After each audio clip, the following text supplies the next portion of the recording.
ونستعينه ونستغفره ونؤمن به ونتوكل عليه ونعوذ بالله من شرور أنفسنا ومن سيئات أعمالنا من يهده الله فلا مضل له ومن يضلله فلا هادي له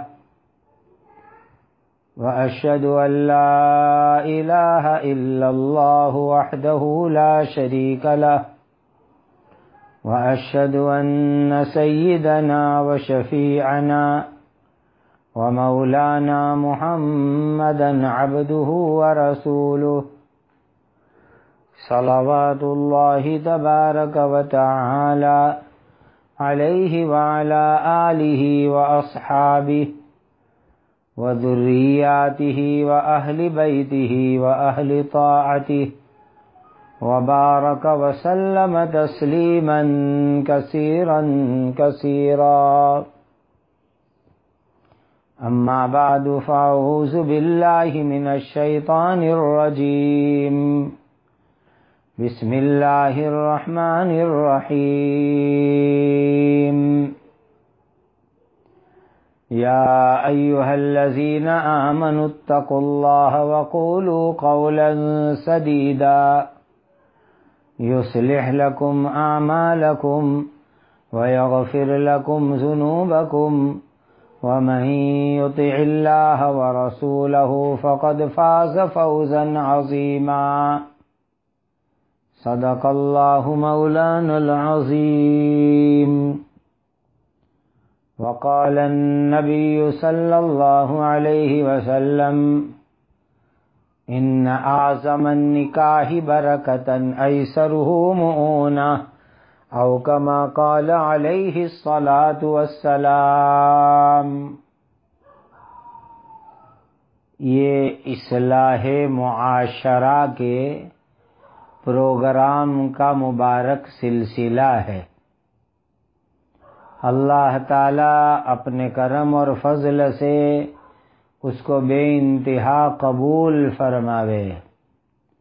اللہ تعالیٰ اس کو اپنی رضا اور اپنی خوشنودی کا ذریعہ بنا دے وے. معاشرہ کہتے ہیں سماجی زندگی کو، اور اصلاح معاشرہ کا میننگ ہوتا ہے ہماری سماجی زندگی سدھر جاوے، ہماری سماجی زندگی کی اصلاح ہو جاوے. آج ہماری سماجی زندگی میں بہت ساری خرابیاں ہیں.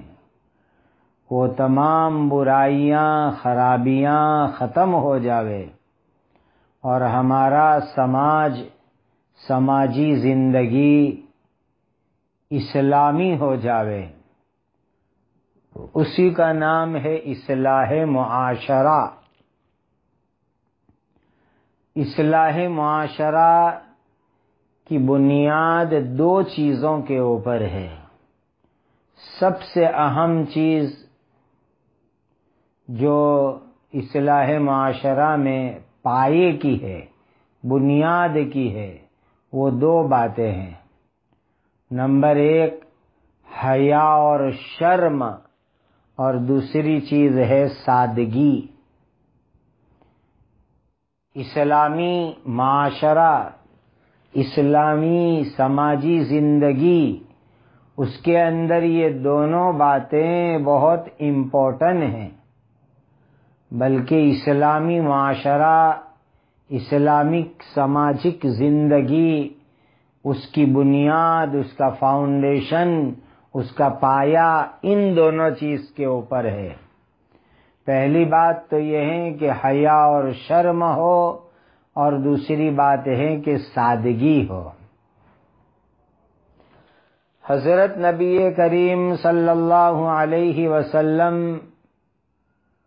دنیا میں جو معاشرہ لے کر کے آئے، وہ معاشرہ اللہ تعالیٰ کی بہت بڑی دین ہے، اللہ کی بہت بڑی گفٹ ہے۔ جب سماج معاشرہ پاکیزہ ہوتا ہے تو اس پر اللہ تعالیٰ کی رحمت اترتی ہے۔ آج ہمارے معاشرے میں غلط رواج آ گئے، فضول خرچیاں آ گئی، ہماری منگنی، شادی، بدائی گیری، یہ سب چیزیں گناہوں والی ہو گئی، اور اس کے نتیجے میں ہر شادی منگنی بہت سارے گناہوں کا ذریعہ بن رہی ہے۔ بلکہ بہت ساری شادیاں ایسی ہے، منگنیاں ایسی ہے کہ جس کی وجہ سے انسان قرض کے پہاڑ کے نیچے دب جاتا ہے۔ جب سماجی زندگی میں غلط طریقہ اپنائیں گے تو اللہ تعالیٰ کی رحمت دور ہو جائے گی، زندگی میں رنج اور غم آئے گا، اور اللہ تعالیٰ کی مدد دور ہو جائے گی، زندگی میں پریشانیاں آ گئی۔ دراصل یہ سب چیزیں جو آئے وہ سب چیزوں کی بنیاد ہے کہ ہم نے ہماری سماجی زندگی میں سے حیا اور شرم کو ختم کر دیا، سادگی کو ختم کر دیا۔ اسی لیے اس طرح کی بہت ساری چیزیں آج ہمارے سامنے آ کر کے کھڑی ہوئی ہے۔ اسی لیے آج سب سے پہلے بنیادی طور پر یہ بات طے کر لو کہ اپنی زندگی حیا اور شرم والی بنائیں گے۔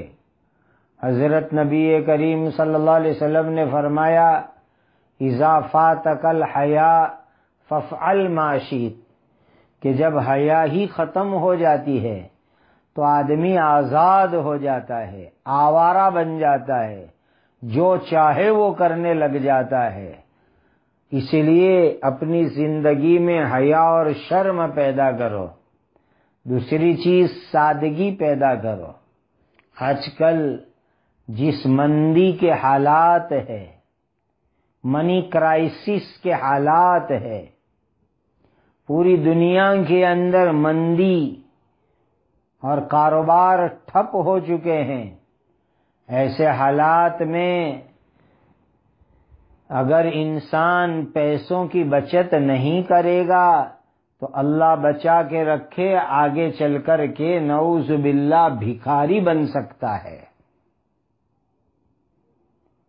ہم کو تو اللہ کو راضی رکھنے کی فکر کرنی ہے کہ اللہ سبحانہ و تعالیٰ کو سادگی پسند ہے۔ پیارے آقا حضرت محمد مصطفیٰ صلی اللہ علیہ وسلم نے ہم کو سادگی سکھائی ہے۔ یہ سادگی، سمپل لائف، یہ بہت ضروری ہے۔ یہ انسان دنیا کے اندر جو اللہ نے بھیجا تو قیامت تک انسان کو اللہ تعالیٰ باقی رکھیں گے۔ انسان کو باقی رکھنے کے لیے نکاح اور شادی بہت امپورٹنٹ چیز ہے۔ نکاح ہوگا، شادی ہوگی، اولاد ہوگی، نئی نسل آئے گی، پچھلی نسل ختم ہو جائے گی، پچھلی پیڑھی ختم ہو جائے گی، اور نکاح کی برکت سے نئی نسل آئے گی۔ اسی لیے اللہ تعالیٰ نے اس دنیا کو، کائنات کو قیامت تک بسانے کا فیصلہ فرمایا ہے۔ اس لیے نکاح کا مبارک سلسلہ رکھا، شادی کا مبارک سلسلہ رکھا۔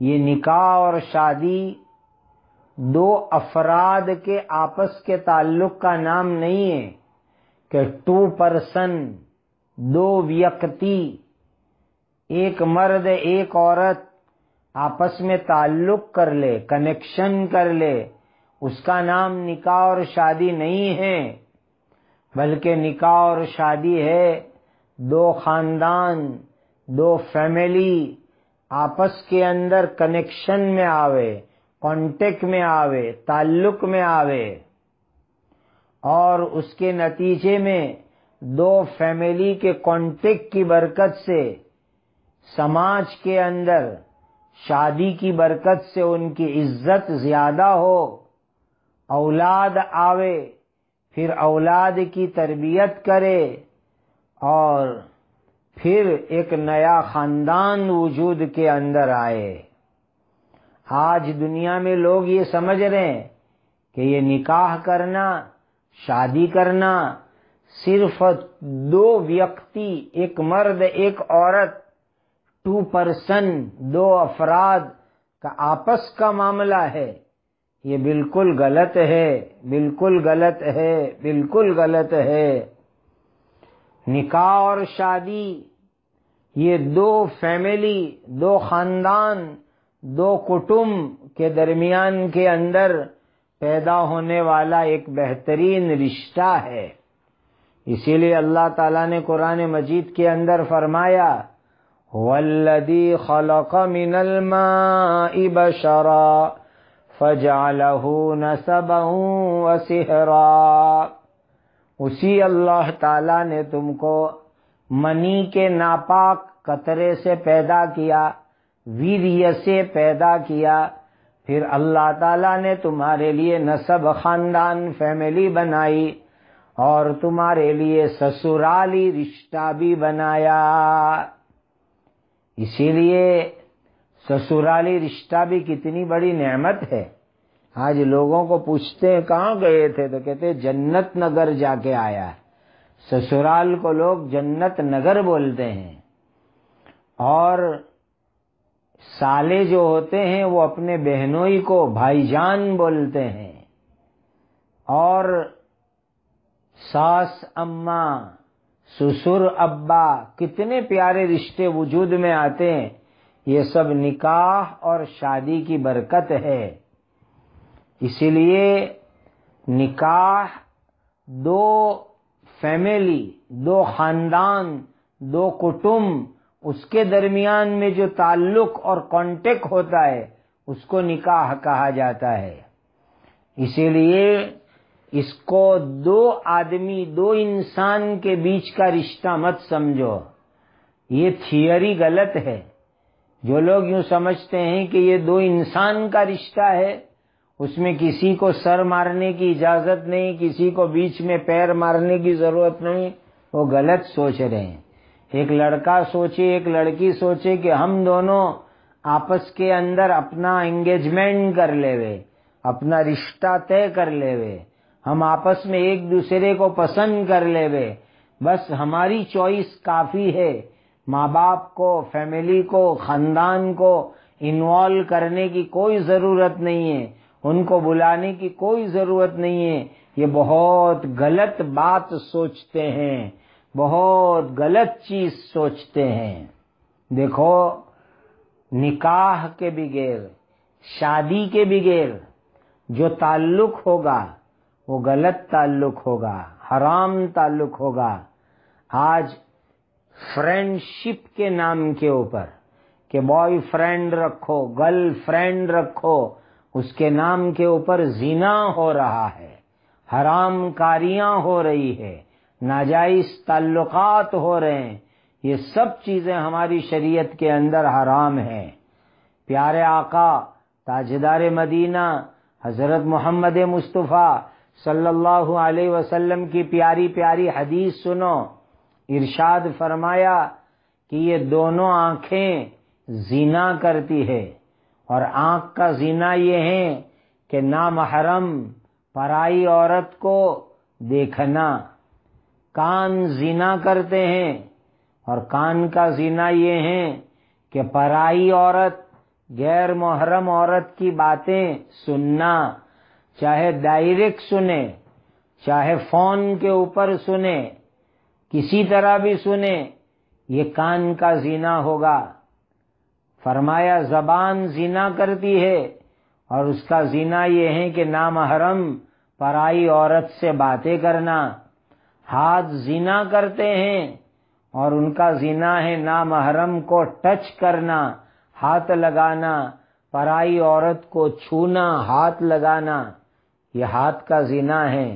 ارشاد فرمایا کہ دونوں پاؤں پیر زنا کرتے ہیں اور ان کا زنا ہے نامحرم پرائی عورت کی طرف چل کے جانا، کار ڈرائیو کر کے جانا، ٹو ویلر بائک ڈرائیو کر کے جانا، یہ پیر کا زنا ہے۔ تو جب دو ویکتی، دو افراد نکاح اور شادی کے بغیر آپس میں کانٹیکٹ میں رہتے ہیں تو آنکھ کا زنا ہوتا ہے، کان کا زنا ہوتا ہے، زبان کا زنا ہوتا ہے، ہاتھ کا زنا ہوتا ہے، پیر کا زنا ہوتا ہے، اور یہ بڑا خطرناک گناہ ہے، حرام ہے۔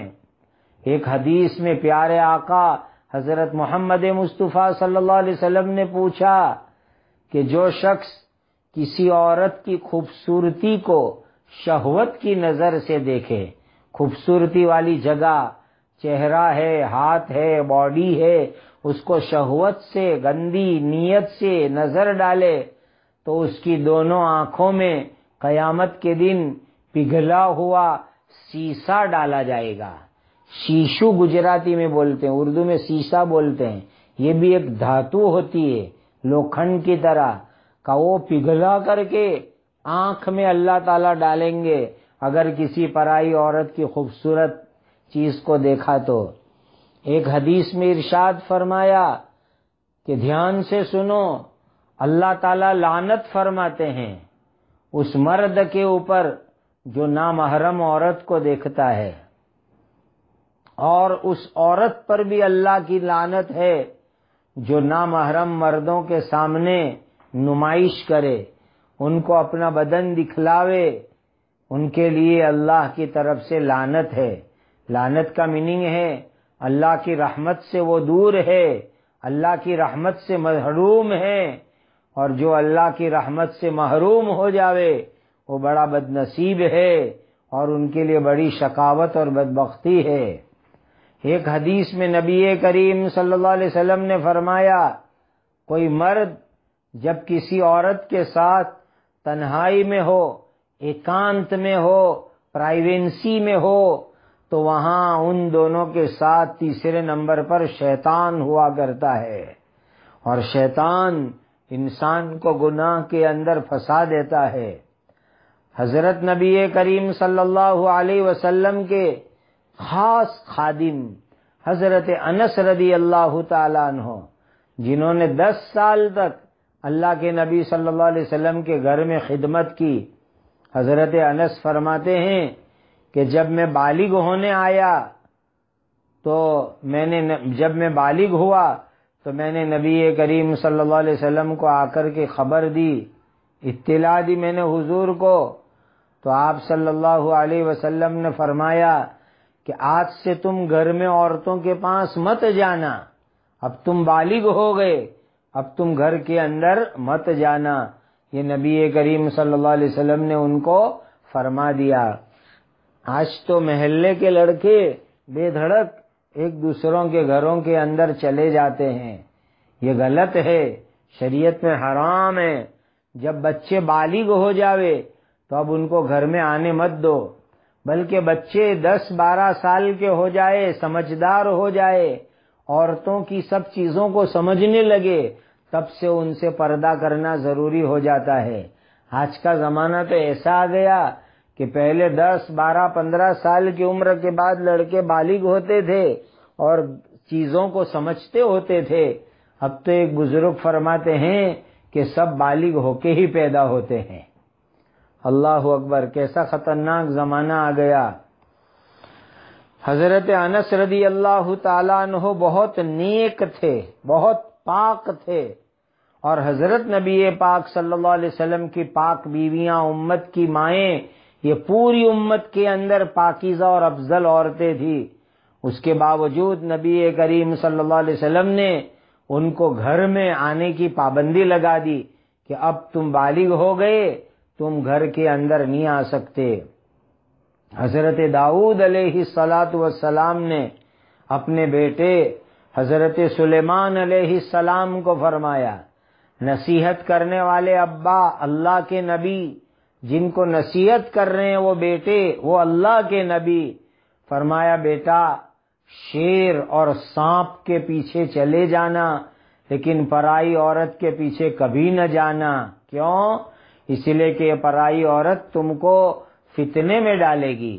یہ شیر اور سانپ سے بھی زیادہ خطرناک ہے۔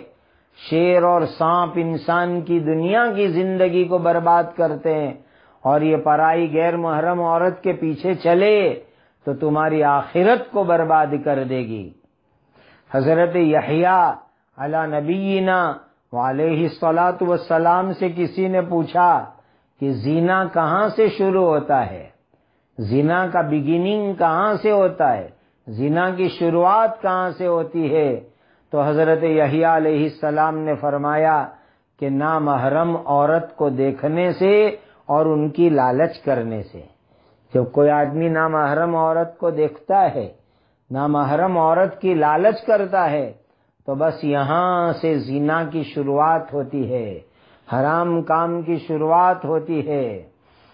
اور ایک بزرگ فرماتے ہیں کہ ابلیس بڑا شیطان یوں کہتا ہے کہ یہ نظر یعنی پرائی عورت کو دیکھنا میرا پرانا تیر ہے، کہ میں نے جس پر بھی یہ تیر چلایا میرا تیر کامیاب ہوا، کبھی غلطی نہیں کی میرے تیر نے۔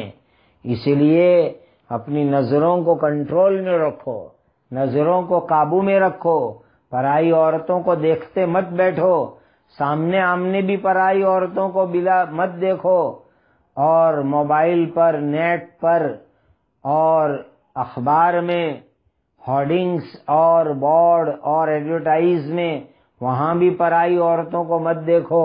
یہ سب چیزیں گناہ کی ہے، گناہ کی ہے، گناہ کی ہے۔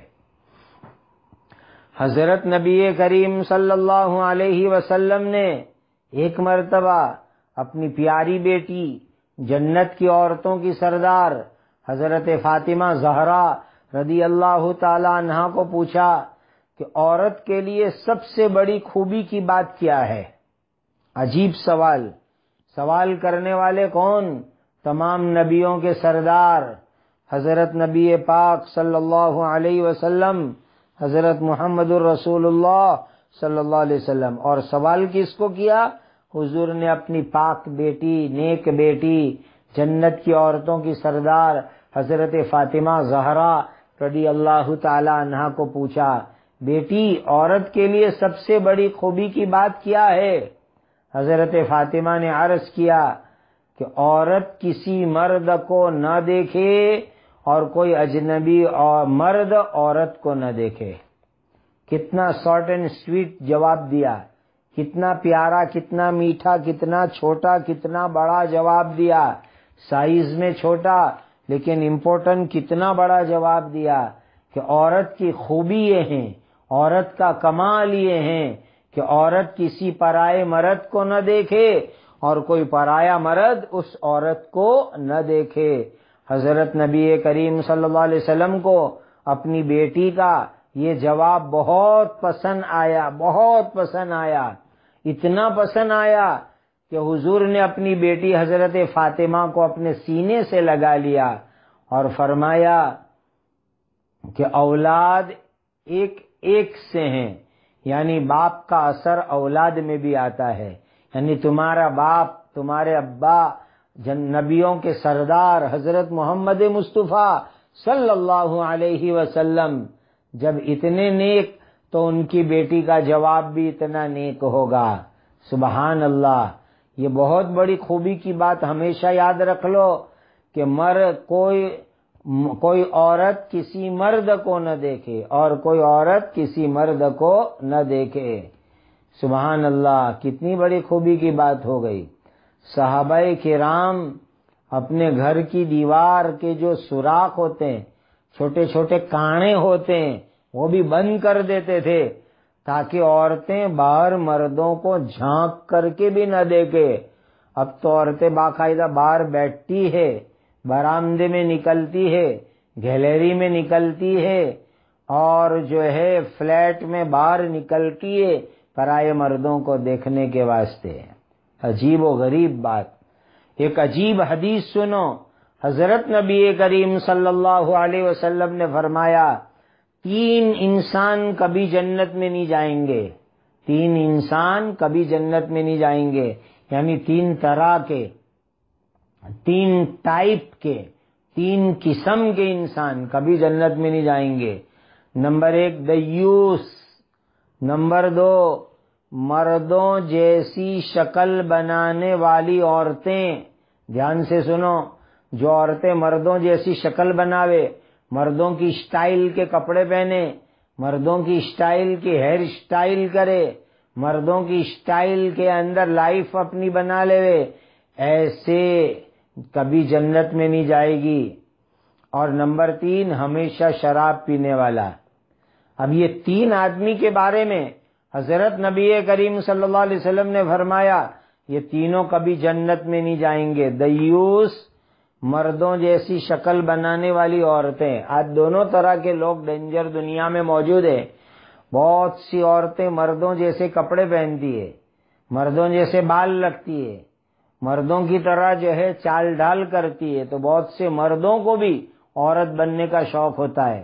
وہ بائلے کہیں کے کان کے اندر جو ہے ایرنگ پہنتے ہیں بعض مرد، اور ہاتھ میں عورتوں کی طرح چوڑیاں پہنتے ہیں، یعنی کڑے پہنتے ہیں، چین پہنتے ہیں، وہ بھی چوڑیاں ہی ہوئی، اور گلے میں چین پہنتے ہیں، یہ عورتوں کی طرح ہار پہننا ہوا۔ تو یہ مرد بائلے مرد ہے جو عورتوں کی طرح جو ہے زیور پہنے، عورتوں جیسے کپڑے پہنے، اور عورتیں جیسے چکنے رہ کر کے عورتوں کی طرح لائف گزارے۔ اللہ اکبر! ایسے لوگوں کے اوپر بڑی لعنت فرمائی، اور ایسے لوگ جنت میں نہیں جائیں گے۔ تو صحابہ نے پوچھا کہ حضور دیوس کون ہے؟ جیسے آپ کو بھی سوال ہوا ہوگا کہ بھئی یہ دیوس کون ہے، تو سنو دیوس کس کو کہتے ہیں۔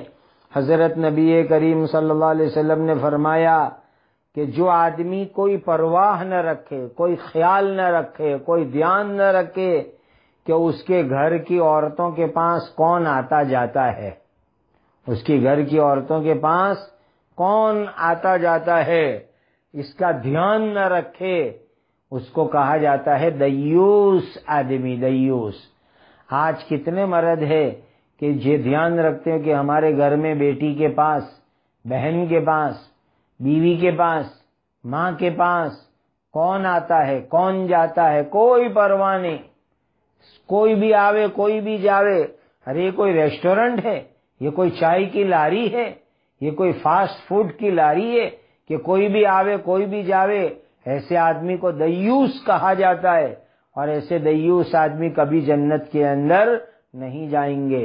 اسی لیے بہت دھیان سے سمجھو، اپنے اندر حیا پیدا کرو، اپنے اندر شرم پیدا کرو، اور دیکھو اسلام کے اندر نکاح 2 خاندان کا رشتہ ہے، 2 آدمی کا، 2 پرسن کا، 2 ویکتی کا، 2 افراد کا رشتہ نہیں ہے۔ اسی لیے میں اپنے نوجوان بھائیوں کو، بہنوں کو کہوں گا کہ وہ اپنے رشتہ طے کرنے میں ماں باپ کو بیچ میں رکھو، ماں باپ کو ساتھ میں رکھو، ماں باپ کی پسندگی، ان کا تجربہ، ان کا انوبھو، سب چیزوں کو ساتھ کے اندر رکھو، تو جا کر کے تمہارے اندر زندگی میں کمال آئے گا، زندگی تمہاری بہت اچھی ہو جائے گی۔ آج کیا ہوتا ہے کہ صرف محبت کے اندر لوگ شادیاں کرتے ہیں، اور محبت کے لیے قانون ہے کہ انسان محبت میں اندھا بہرا ہو جاتا ہے۔ تو جب آدمی کسی کی محبت میں اندھا بہرا ہو جاوے تو ڈیسیژن بھی غلط لیتا ہے، فیصلے بھی غلط کرتا ہے، اور غلط جگہ چکر کے اندر پڑ جاتا ہے، اور پھر ایسے نکاح عام طور پر سکسیس نہیں ہوتے، اور جو ہے انسان کو بہت افسوس کرنا پڑتا ہے۔ ہاں میں آپ کو شریعت کا مسئلہ بتلاؤں کہ رشتہ انگیجمنٹ کرنے سے پہلے لڑکی لڑکے کے بارے میں، لڑکا لڑکی کے بارے میں پوری خبر نکال لیوے، کیسی عادت ہے، کیسے اخلاق ہے، دینداری کیسی ہے، اس کی باڈی میں کوئی عیب نقصان بیماری تو نہیں ہے، دونوں ایک دوسرے کو دیکھ لیوے، ہتھیلی کھلی ہو، چہرہ کھلا ہو، اس طریقے سے دیکھ لیوے، اور پھر دینداری دیکھ کر کے نکاح کرے تو انشاءاللہ ان کے نکاح کے اندر بڑی خیر ہوگی، بڑی برکت ہوگی، اللہ ان کو بہت نوازیں گے۔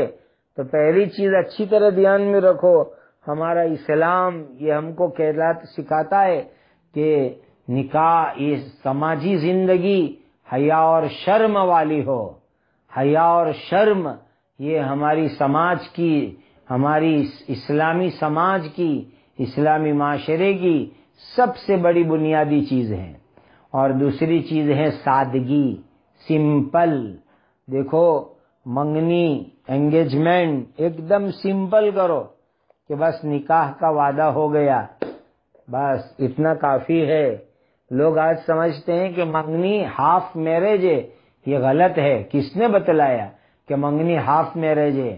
آج تو منگنی کرنے کے بعد لڑکی والے لڑکے کے ساتھ اپنی بیٹی کو ملنے دیتے ہیں، اور لڑکے والے بھی بیٹے کو ہونے والی بہو کے پاس ملنے بھیجتے ہیں۔ یہ اس گناہ میں ماں باپ بھی گنہگار ہوں گے۔ یہ حرام چیز ہے نکاح کے بغیر ملنا۔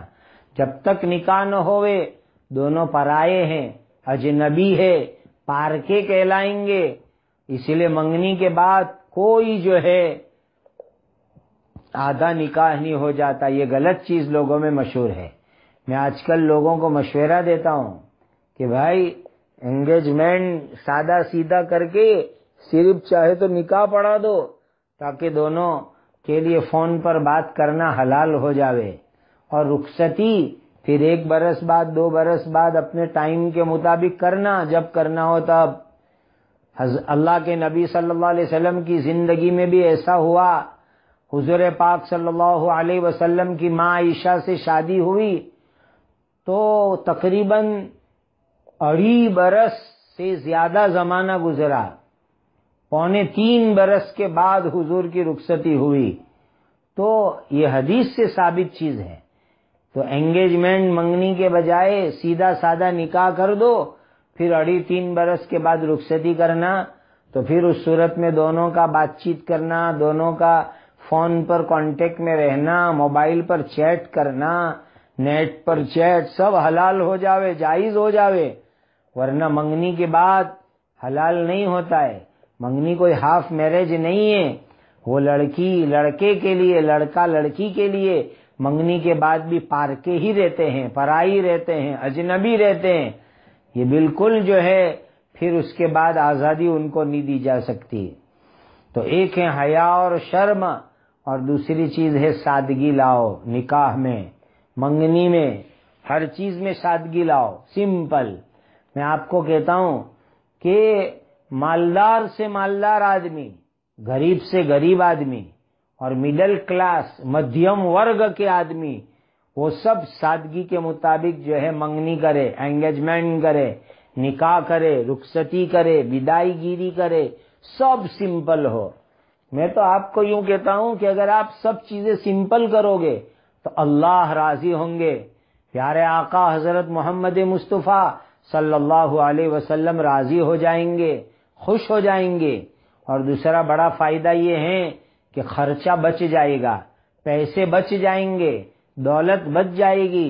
میں تو لوگوں کو یہ مشورہ دیتا ہوں کہ جتنا پیسہ منگنی، شادی، نکاح کی دعوتیں، بارات وغیرہ کے پیچھے خرچ ہوتا ہے، اتنے پیسے اپنے ہونے والے بیٹے کو، بیٹی کو گفٹ دے دو، تاکہ وہ اپنا خود کا فلیٹ مکان لے لے، اپنا خود کا پلاٹ لے لے، اپنا خود کا بزنس کرے، اپنا خود کا کاروبار کرے، اپنے فیوچر کو، بھوشیہ کو ڈیولپ کرے، اپنی آنے والی زندگی کو اچھی بناوے۔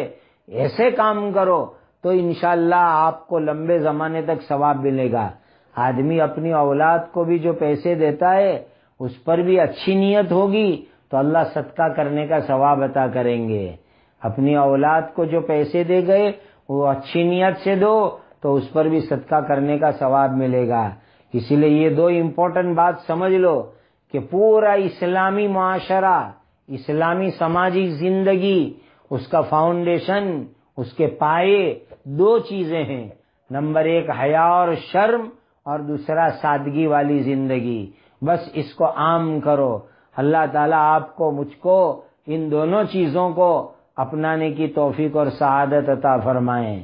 اور ہمارے سماج میں اس وقت جتنی برائیاں ہیں اس کو ڈھونڈ ڈھونڈ کر کے ہم کو نکالنا پڑے گا، برائیاں روکنے کی محنت کرنی پڑے گی، لوگوں کو سمجھانا پڑے گا۔ ہم اپنے گھر سے، اپنی فیملی سے، اپنی ذات سے شروعات کرے کہ ہمارے اندر جتنی اس طرح کی برائی ہے، وہ برائی، گناہ ہم خود ختم کرے، اس کو اپنی زندگی سے دور کرے۔ اس کے لیے ہمیں بہت فکر اور کوشش کرنی پڑے گی۔ یاد رکھو، سماج پاکیزہ ہوگا، اللہ کی رحمت اترے گی، برکتیں اترے گی۔ سماج گندا ہوگا، اللہ کی رحمت دور ہو جائے گی۔ گندے سماج پر اللہ کی رحمت نہیں آتی، گندے سماج پر اللہ کی برکتیں نہیں آتی۔ اچھے سماج پر، پاکیزہ زندگی پر اللہ کی رحمت اور برکت آتی ہے۔ اسی لیے گناہ ختم کرو، سماج میں جو برائیاں ہیں اس کو دور کرو، انشاءاللہ اللہ تعالیٰ راضی ہو جائیں گے، اور اللہ تعالیٰ ہمارے سماج کو اپنی رحمتوں اور برکتوں سے نوازیں گے۔ اللہ ہم سب کو عمل کی توفیق عطا فرماوے۔ سبحان ربک رب العزت عما یصفون وسلام علی المرسلین والحمد للہ رب العالمین۔ سبحانک اللہم وبحمدک وتبارک اسمک وتعالی جدک ولا الہ غیرک۔ ربنا تقبل منا انک انت السمیع العلیم وتب علینا یا مولانا انک انت التواب الرحیم۔ وصلی اللہ وسلم علی سیدنا و مولانا محمد وعلی آلہ واصحابہ اجمعین برحمتک یا ارحم الراحمین۔